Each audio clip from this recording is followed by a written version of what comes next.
So Candace Owens teased out some more revelations about her investigation into the Charlie Kirk shooting, and she has a tip line, like an email address that people have been sending her lead. She's been kind of taking this upon herself to investigate, and of course, on Friday she tweeted out a sort of bullet point list of what she was going to go through, and on Monday night she did about an hour stream, and as you could see there, the numbers are just through the roof on this. 2,300,000 views as of this morning, with the headline, "They are lying about Tyler Robinson." So this went on for about an hour. We're going to play about 10 minutes of this. What we're not going to get into is the second half regarding a Utah State politician named Phil Lyman. There's just a lot of video on that, and he actually issued an hour-long response to her video just before we went on the air. So for the sake of doing a thorough job on that, I'll look into it, get to that on Thursday. But here I just want to play some of this video where she fleshes out what she means by Tyler Robinson never confessed, and that the whole story about him having confessed to his parents was a fabrication. And she kind of gets into a little bit of how that happened according to her sources. So she's really going all in here. That's the takeaway as far as I can see. Like, Candace Owens strikes me as a very serious businesswoman. She's built a brand for herself. She's built a name for herself. She's very polished. She's very professional. This seems like a lot to put your name on if you don't have your I's dotted and your T's crossed. So I just want to say that before we start, but here we go. The Robinson family appear to, as many of you guys have noted, the Robinson family appear to be conservative, hence the hunting and the fishing as the sports of their choosing. I am told that they are fans of Charlie Kirk and they are fans of Donald Trump, although this source noted that Tyler, like many other conservatives have expressed, wished that Trump would sometimes tone down his speech and his rhetoric. Now, okay, so right there, before we get into anything else, in my opinion, based on that alone, she already has more credibility than the people who were rushing to brand the shooter their political foe right away. Because what she's expressing there is some nuance, which is, it comes from a conservative family. I hear the family is pro-Trump and that their orientation was generally pro-Trump, but that the son had concerns about rhetoric and, kids rebel against their parents, right? I mean, she mentions at a different part in this video that, he was not comfortable discussing his sexuality with his parents, hence the trans lover. And so just because he comes from a conservative family does not mean he was MAGA, and that's not what she's saying. But she's willing to indulge that nuance in ways that none of her peers are. All of her peers were just very, very quick to brand this, a left wing shooter. So we'll go on now. Speaking of rhetoric, okay, so now she gets into the text message. On the topic of rhetoric, I am told that Tyler absolutely did not author those text messages. What text messages? He has no idea where these messages came from, believes that they are therefore entirely fictionalized. It turns out, you're going to be shocked, that he doesn't actually use words like vehicle, which should come as no surprise to anyone that has a brain. By the way, I'm sure you caught this, but there's old footage of Tyler Robinson that is now circulating from a car accident that he had. And during the discussion with the officer that showed up, Tyler certainly refers to it as his car, not his vehicle, because that's how most English speakers refer to a car, unless they're in the military or on the police force. So here is 2022 police body cam footage, in case you missed that, of Tyler making a crash report. Take a listen. Your mom's on her way? Yeah, she's gonna be a minute. She's gotta shuttle over from where she's at to her car and then drive over. Gotcha. His mother was going to shuttle over from her car? Interesting. So in casual conversation, he did not call the car a vehicle, called the car a car. And that was a conversation with a police officer where you'd be more likely to be more formal. Well, in those texts, he calls the cop car a squad car. Yeah. What kid would write, what person would write squad car? Yeah. And who would refer to his car as his vehicle under pressure? Who would write all that? Like, that's a law pressure? enforcement person who got the job to do this who is used to writing reports with that kind of language, and that Right. bled into the way they wrote it. Right. There's more, of course. Of most interest to me, what I've learned is that his father does not believe, his parents don't believe that their son committed this crime. I was like, huh? Excuse me? That's a far cry from what the media has been telling us. Remember, the media presented this amazing story. The father realized his son was guilty, so it goes, right? And then he phoned over a friend to help him convince his son to turn himself in, because this guy, this mysterious guy was a friend and just had a connection with Tyler. And eventually they said, you got to do the right thing here. We know this is you. That was the vibe. Certainly that's what the media was putting down for us to pick up. Well, I was told actually that it was kind of the opposite. That quote unquote family friend, who we learned was a former detective with the police force, at least, and so therefore has strong ties with the police station, informed the family. It was that in-between person that informed the family that Tyler had been identified as the shooter. He recognized him. He knows Tyler. He gives them the heads up. And then I'm told, and I believe this, that the way in which he got arrested, or rather turned himself in, was because that family friend / neighbor / former detective told him, hey, it's best for you to turn yourself in because there's only one of two options here. Either you turn yourself in and everything is peaceable, or, the SWAT team could come in here and arrest you and things would get crazy. So that's what happened. He went over to their house. Tyler was called over. Tyler was bewildered. He disputed the idea that he had murdered Charlie Kirk. In fact, according to my source, Tyler has never even stepped foot on UVU campus. Okay, we're going to get into that next. But before we do, that's pretty astounding. What she's saying is that the way this quote unquote confession came about is a complete distortion of what the media told us. The media told us, as she said, he confessed to his father. His father convinced the kid, perhaps with the help of this third person, to do the right thing and turn himself in.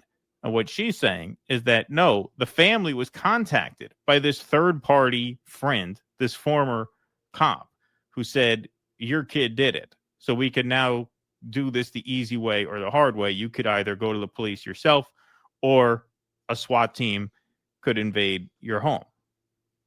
That is a pretty drastic difference. That is pretty explosive if true. Now, could she be making all this up? It's technically possible, but like I said, would she risk her entire reputation? Like, if it comes out that she's wrong about all this, that's a career ender. Like, how could you be putting your name to all this without doing some due diligence? I find it almost impossible to believe that she's lying, and I find it, slightly, only slightly less impossible to believe that she did a sloppy job and has this wrong. Mm-hmm. What do you think? I mean, it's hard to believe she would put her name behind all this. Well, without I checking don't, it out. I don't know, man. Her claims that Brigitte Macron was the trans boyfriend are pretty far-fetched. Yeah, right. Yeah, exactly. It's going out on a limb. Yeah. Well, I told you I saw the Macron documentary. I found it convincing. It's the jury's kind of out. You know what I mean? Like, as you say, she's a good broadcaster. The question is she an accurate one? The Macrons are going to present photos and biological evidence, they say, to prove that the claims about Brigitte Macron are false. If those turn out to be false, does it hurt her credibility? Yeah, because that shows you that she was able to do a 4 or 5 part, very convincing documentary that turned out to be false. So then you have to wonder what else she presented in a very credible way that's false. Right now, we just really don't know. Yeah. She seems to take herself too seriously to put her name behind this, and this is I believe she believes it. That's a much less trivial matter. Yeah. I don't think she would risk her reputation. Same with the Macron thing. Like, I don't think she would risk being exposed in that way if she wasn't very confident. That doesn't mean you're right. Right. Confident. Exactly. Right. Yes. Wildered, he disputed the idea that he had murdered Charlie Kirk. In fact, according to my source, Tyler has never even stepped foot on UVU campus. Tyler, it turns out, which has already been revealed, was accepted into Utah State University, not Utah Valley. And that's actually interesting if you pause and reflect on that, because we didn't really consider how on earth Tyler became not just familiar with the layout of the campus, but familiar with the rooftop layout of UVU campus. So familiar that he knew exactly how to scale across the rooftops to duck down in order to take an almost impossible shot at a Charlie Kirk who was sitting beneath a tent. How did he know how to do all of that? Had he been there before? Did he knew where Charlie was going to be sitting in it, that he would have that shot from on top of the Losey Center? What? Curiously, however, my source says that Tyler Robinson was nearby the campus on that day. I'm wondering if that fact, which I'm trying to learn more information regarding, explains the Dairy Queen photo. Because what was he doing around the campus on that day? Where exactly was he around the campus on that day? This photo never made any sense. When I plugged it into my timeline, it wasn't fitting in. Okay, so while we're stopped on that, Newsweek did actually report on this Dairy Queen photo. Was Tyler Robinson at Dairy Queen after Charlie Kirk shooting? What we know, and they cite Candace Owens having produced this photo. Owens shared on her podcast and in a reel on Instagram that she had an exclusive image of Tyler Robinson. The photograph, which had not previously been released, appears to show Robinson at the Dairy Queen. Owens said the image was taken at 6:38 p.m. after the shooting. That would have been about 6 hours after the shooting, maybe 5 because they're mountain time, I think. The picture appears to show Robinson wearing a maroon t-shirt with a cap, his head turned. Now, the hat and glasses there look similar to the hat and glasses in the photos of him on the stairwell. But why would he be there that long after the shooting took place? That's, once again, according to an image that she produced. Right. So, also, why are if they you're still advertising the Superman movie? Yeah, that's true. It is kind of old. Photo never made any sense. When I plugged it into my timeline, it wasn't fitting in. So if you're wondering why exactly Tyler would agree to go to the police station if he's not guilty, ironically, the police were honest that day on one of the points. Well, first and foremost, that point is Tyler is not suicidal. He wanted to go to the police station so that he didn't risk accidentally getting shot by the police swarming his home, as I said earlier, in a theatrical arrest setting. But rather confusingly, Nate Brooksby, tells us that Tyler is suicidal. Whatever. Let's just take a listen to what Nate Brooksby said after he had been apprehended. Take a listen. So I get a call from my friend, and his said, "Hey, how you doing?" Good. And it's not, he's been retired a few years. We'll call each other. It's not unusual for me to get a call from him or vice versa. And at 8:02 p.m. he calls me. Hey, I can tell his voice is kind of shaky. So my first thought is, who died? Like who's he going to tell me that died? And then I couldn't fathom what actually came out of his mouth. So he said, "Hey, I know who Charlie Kirk shooter is. I know the family through religious association, and he's in Washington County now, and we're working on trying to get him to come in voluntarily." During that phone call, some information was provided about Tyler potentially having some suicidal ideations, was en route to a remote area of Washington County. The parents convinced him not to do that, and conveyed that they would stand by him and help him surrender peacefully. I'm told that's not true. That Tyler was not suicidal at all. He was just confused and didn't want to get shot. And then he gets to that part, right? He then tells us, Brooksby, that he came in willingly because he didn't want to die. Let's take a listen to that portion. Within the hour, my friend drove Tyler and his parents to my office, where he was greeted by plainclothes detectives. So that was part of the deal. Is Tyler knew it was just inevitable with all the law enforcement pressure that his picture in the news, the gun on the news. He knew it was inevitable that he would be caught. He was fearful of a SWAT team hit on his house, or he was fearful of being shot by law enforcement. So part of the negotiation and getting him to bring himself in was that we would treat it as delicate and as soft as possible to make him feel comfortable to where he would show up at my office, and that's exactly what happened. So it seems like this all stems from this retired cop making a declarative statement to the family that this guy did it. Like that seems to be, if what she's saying is true, and maybe it's not, and there's going to be a trial, and apparently the trial is going to be an open trial. So it might even be a televised trial.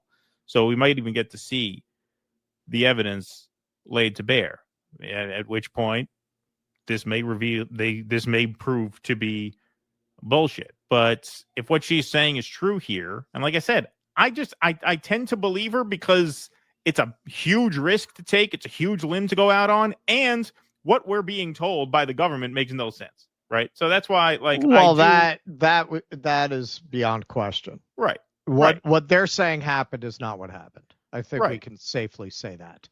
So it seems like what we're to glean from what we're hearing so far is that the whole notion that he did it and that he confessed to it is sourced from this guy who says that he knows who did it, and he calls the father, and then they explain to Tyler Robinson that if you don't contact the cops, they're going to come here, guns blazing. That to me seems to be the story so far. It can't be both. It can't be both. Was he suicidal and wanting to die, or was he worried about dying? It can't be both. And I didn't catch on to that early on. The answer was he came in because he is not suicidal and did not want to get shot and was confused, as I am told. Now, you're probably wondering why the father and the mother didn't speak out to assert his innocence. That would make sense, right? Why don't you come right out and dispute everything immediately? Well, interestingly enough, I'm told that it's because the feds told them that if they spoke out, their lives could be at risk. Like they needed to keep things private, and they convinced the family to go into witness protection. Like, your lives are in danger. You shouldn't say anything. Somebody could, just come back and try to harm you guys because of what your son did. You should go into witness protection and don't speak to anybody. Trust us, we're the feds, bro. And they agreed, of course, in the fog of it all. Why wouldn't you agree? But then, like any good, maybe conservative family, you start going, I don't really trust these feds. Like, I'm a little suspicious about the feds. There's also something else that's weird that I want to mention here, and that is the unusual lengths in which the media and the sheriff's department, they've gone through all of these lengths, I would say, to protect the identity of that former sheriff friend who was the one who convinced Tyler to turn himself in. Even in that press conference, by the way, Brooksby, I don't like the way he's moving. I don't like the way Nate Brooksby is breathing. I got to be honest with you. It's a vibe. For no reason at all, he feels like he has to explain how he got on the phone with this sheriff friend of his. Like, nobody asked you whether or not it was usual for him to call you. He's kind of over-explaining here, in my opinion. Take a listen. At exactly 8:02 on the 11th, I received a call from a friend of mine who happens to be a retired detective that worked for me for many years. The business, they call this the BB now. I wanted to try to do as much as possible. Unfortunately, in the court documents, which is standard, he was referenced as a retired Washington County deputy. So I didn't put that out there. It was in the court docs. I was trying to protect even that information and just saying retired law enforcement in general. Why are you trying to protect him? Why did you feel the need to explain to us earlier? It's not unusual for him to call me, this guy, but I'm fortunate that information is in documents that he was, formally working for me and working with me. What do you mean? If he was formally working for you, that would mean he was a public figure, and this should be usual. Public figures, people that work for police departments, are always public, and their informations are something, their name is someone we could easily research. It's nonsense. Also, assuming this goes to trial, it's going to come out anyway. Right. The evidence is going to be public anyway, unless you force him into a plea deal, which they're not going to do because they want to give him the death penalty. Right. So it's going to come out at some point. So, yeah. And first of all, like, a retired cop somehow knew that he did it. Somehow what? He saw a picture. That's him. Yeah. How does he know? How does he know? Exactly. How does he know? Where was he at the time? Did he just see the kid on the screen? Did he just see the photo that got released of the kid on the stairs with the glasses? That's Tyler. How did he know? So a retired cop figures out a retired cop cracks the case based on what evidence? We don't know. We don't know where he was at the time of the shooting. Based on what? Seeing the kid's face on TV? He cracks the case. He calls the parent, said, your kid did it. We have to convince the kid to go to the police. That is a railroading job. That there's something wrong there, assuming this is credible. Which, like I said, we don't know this is credible. Where is this kid's lawyer? Where is his lawyer? Yeah. Like, usually in situations like this, you'd have their lawyer talking to the media to try to get control of the narrative. Yeah. He's weird about this. He says that he retired. I think a journalist asks in the audience, like, that former friend detective, how long has he been off the force? And he says, I don't know if we have that clip, or maybe we didn't cut that, Skylar, but he's like, 3 years. But actually, we were able to figure out who that individual was. And I feel, someone that we need to get in touch with. We've tried to get in touch with him. The name of that individual is former Deputy Mike Mitchell. Okay. Deputy Mike Mitchell. Now, oddly, despite a career of 25 years in the police force, I can't find a single trace of him in old newspapers.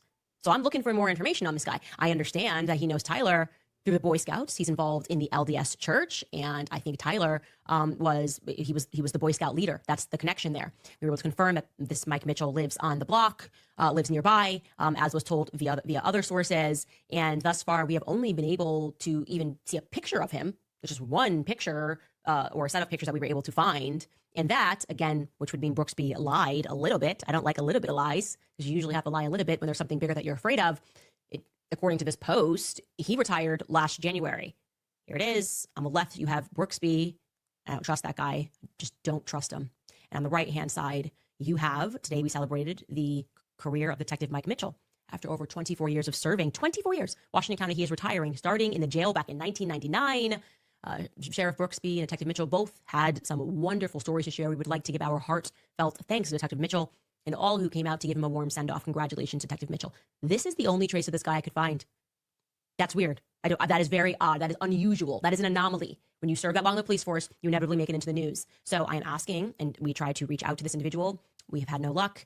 If you have any more information about this individual, if he is your Boy Scout leader or he works for your church, please send us tips at CandaceOwens.com. Guys, I'm going to again say here, we appreciate there you go. all Then the she tips. gets into the tip line. Okay, so that was about 10 minutes of an hour-long stream. She gets into a lot more, but she does put, some meat on the bones of her assertion that the confession narrative was a concoction.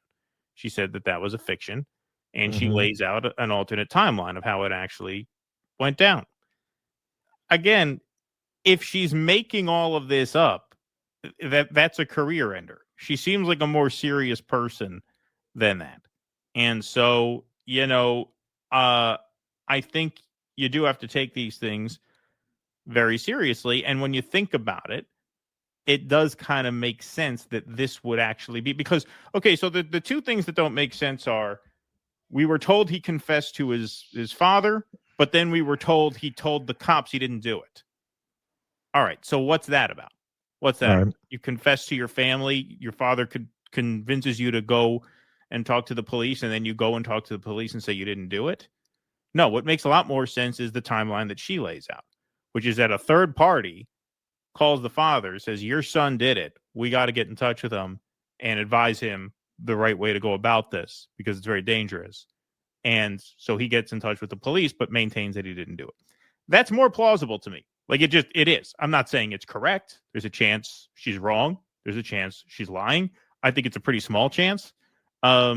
This looked like a cover up from minute one, and it still looks that way. And so I encourage you to watch the whole piece that she did.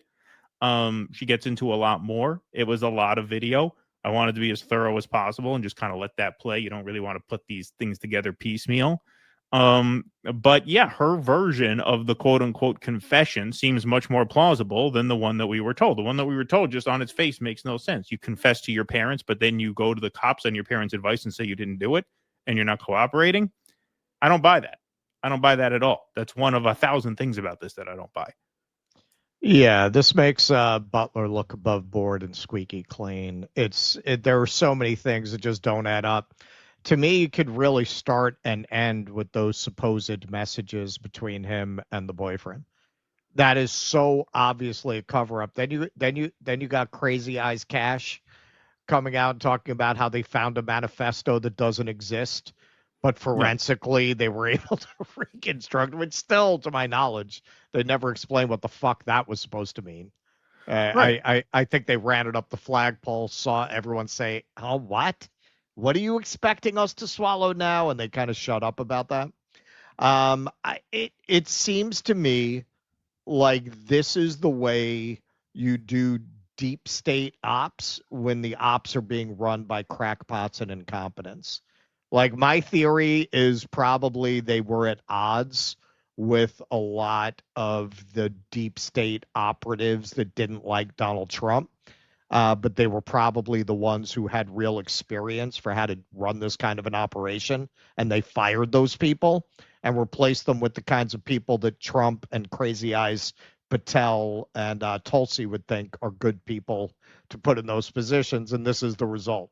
You get a chat GPT thing of gay lovers from the 20s that people are supposed to plausibly think is a conversation between two modern day Gen Zers. It's so transparent that their own people aren't buying it. The only No. people buying it are the people who get paid to buy it, like Benny in the closet. People who get paid to buy it and push it, that's it. I mean, you know, when RB called in about this on one of the Q&As, you know, what he said, you know, it was totally true, I think. And this is kind of a rule of thumb for a lot of people who indulge these, you know, quote unquote conspiracy theories. If one thing stinks, the whole thing stinks, right? Right. So what you said, the text message exchange. How about right away, day of the shooting? What is George Zinn doing? Running around saying, shoot me while he's being dragged away if he didn't do it. Right. That's a decoy. That's a decoy. Right. Giving The his past dismantled affiliations gun, with then 9/11 and the marathon bomb. Okay, so you got a guy who called in a bomb threat at the Boston Marathon there on the scene. What's he doing there? Screaming, shoot me, while he is being dragged away as the supposed perpetrator, which that, like I said, because I was glued to Twitter as we all were that afternoon, that went on a long time. He was the prime suspect, quote unquote, for a very long time, long enough for this guy to get off the roof with a gun or not with a gun. They find the gun wrapped in a towel in the woods. Phil Lyman, who Candace is at odds now with, he said, I believe it was either on the Alex Jones show or on another show, because he made the rounds in the media. He said he felt that the gun had to have been left in the woods in advance. He didn't buy that it was put there. So if one of these things is bullshit, it means the whole thing is bullshit. Sure. Right? If they're lying about one thing, means they're lying about everything. Sure. And so, to me, you know, just the fact that George Zinn is there screaming "shoot me" is okay. Well, now you can't believe any of it. Almost pretty much every part of the story stinks. Right? Yeah. There's really nothing here that adds up. No, nothing about it whatsoever. Nothing. So, you know, I'm going to look into, you know, you want to do a thorough job at with these things. You know, you don't want to talk shit, you know, without knowing. There's that CIA program at the college that he was at. Yeah. Which, according to Alex Jones, was not the best source. But I've seen it in other places that the college he went to and mysteriously dropped out of, even though he had a very good grade point average. He'd been a very good student throughout his high school career and his college career, has this CIA kind of pre-crime department or something. That is something I'd like to take some time to look into, because that's how, you know, man, I keep going back to Chaos, Tom O'Neill's Chaos. That book offered pretty convincing evidence that MK Ultra is real, and in spite of the cover story they put out, they had that worked out by the end of the 50s. They were able to implant suggestions and get people to act as assassins. Yeah, and that's another possibility too. It's a possibility he was told to go up on the roof and wait until a certain point to fire the shot off, and then all of a sudden another shot's fired, and now he's like, oh shit, I've been set up, right? Well, I better get out of here. Right. That's a possibility too. Please clap.